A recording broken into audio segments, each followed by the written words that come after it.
خادم رسول اللہ صلی اللہ علیہ وسلم حضرت انس بن مالک، روایت موجود ہے صحیح بخاری میں،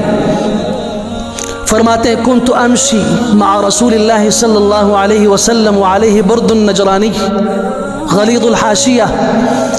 میں رسول اکرم صلی اللہ علیہ وسلم کے ساتھ جا رہا تھا،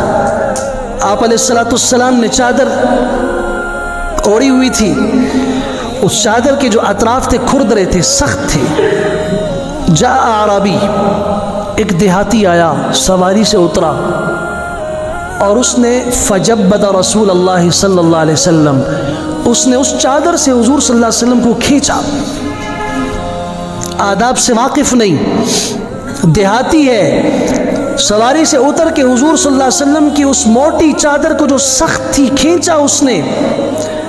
یہاں تک کہ اس زور سے کھینچا کہ آپ علیہ السلام کی گردن مبارک پہ نشان پڑ گئے۔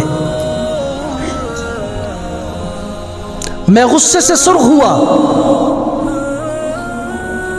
آپ علیہ السلام نے فرمایا بھائی چھوڑ دو،